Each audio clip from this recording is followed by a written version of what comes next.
This is Channel 6 News. I'm Jeannie Lurchin, along with Paul Haneke, with a look at what's happening in and around the Tri-Community area this week. Last weekend, Romeo's Harvest Festival and Chili Cook-Off was held, with the rainy weather keeping attendance lower than expected. The day started out with local scouting groups selling apples, and there were many activities for the kids, including a scarecrow building event at the Lions Field. Channel 6 caught up with organizer Sue Kane, who were busy setting up in the Romeo Cemetery for the history tour. This is a historical tour to honor the forefathers of Romeo. And what better place to do it than here in the cemetery? It's a little different twist on doing the tour of Main Street and doing tours of the houses.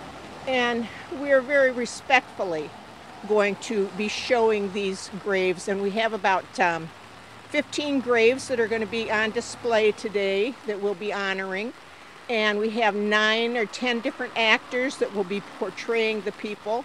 We've got, as you can see in this lovely weather, we have some beautiful flower arrangements we're going to be decorating with.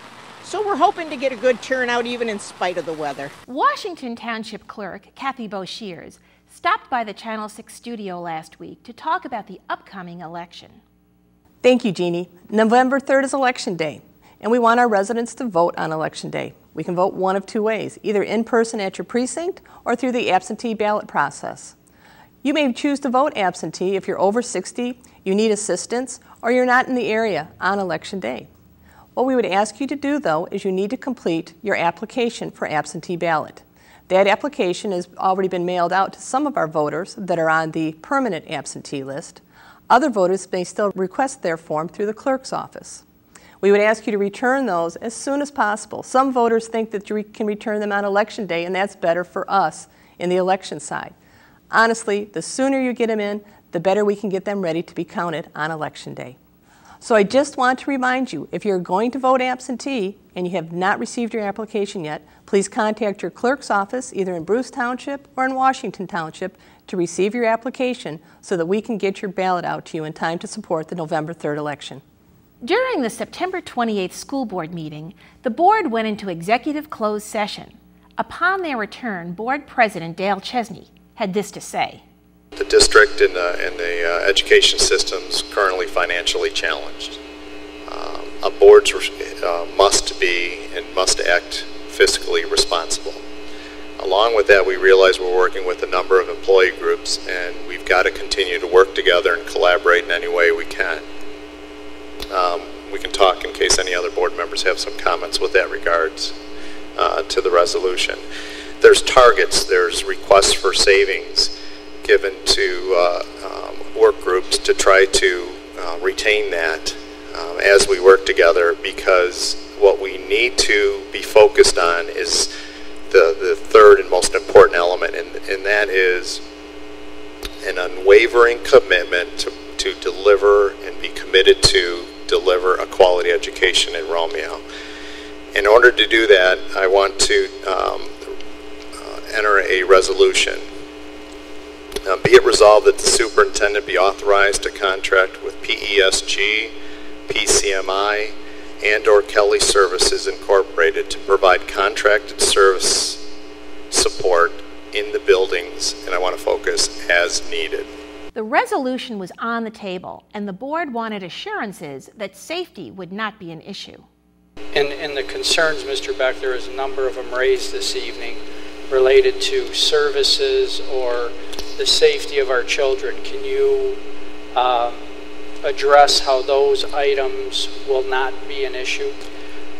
Well, as I said before, that we want to provide services in the building that are needed, and I am meeting with the principals tomorrow to talk about the best way to provide those services in light of the fact that the secretaries are being laid off. The resolution to outsource was then brought to a vote.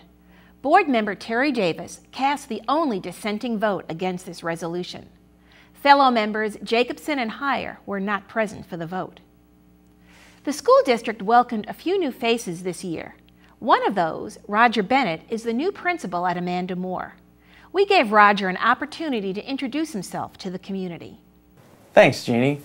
I'm very excited to be the new principal of Amanda Moore Elementary School. A little bit about myself. I am a Romeo graduate. I spent my entire educational career here in the Romeo Community Schools.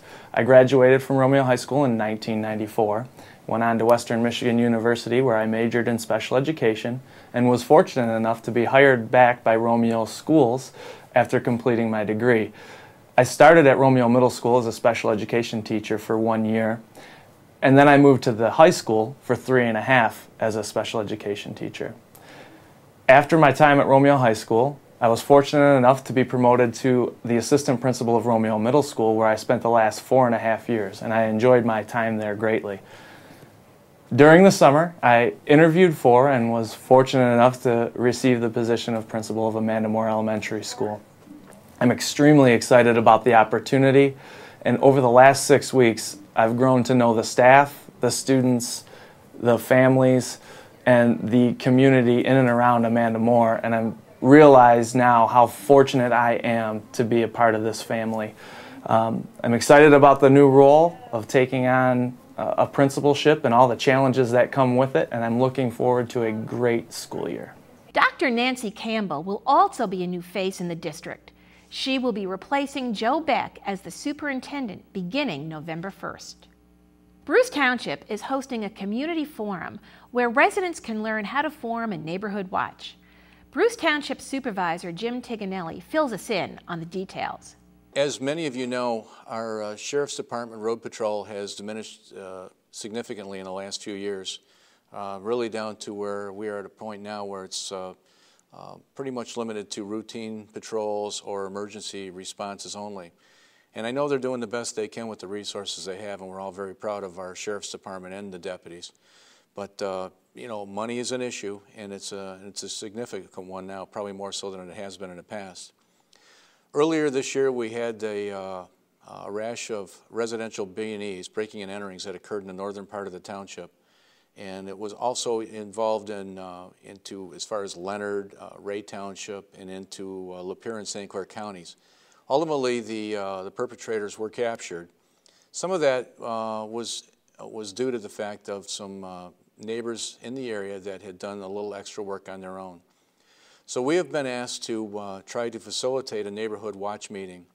And while you see neighborhood watch meeting signs in communities, more small cities like Roseville or Sterling Heights, where they have police departments rotating around, in a community like ours, what you see and what you hear is probably more important and a bigger part of the ability for us to capture the bad guys when things happen.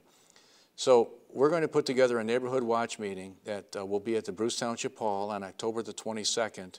It's a Thursday night at 7:30. We're hoping to have as many local association presidents and maybe some of the subordinates of those local associations come, but everyone is welcome. But of course our space is limited. Fortunately, what we will be able to do that night is Channel 6 will tape it for us, make the CD available. We'll share it on Channel 6 to where you can see it. If you're not able to attend, you'll be able to achieve all that information at your own time and at your own pace. Last week, the Village DDA held a special meeting and invited community leaders to attend so they could learn about current and upcoming projects the DDA has in the works. Village President Paul Reese was pleased with the volunteerism. This group meets twice a month.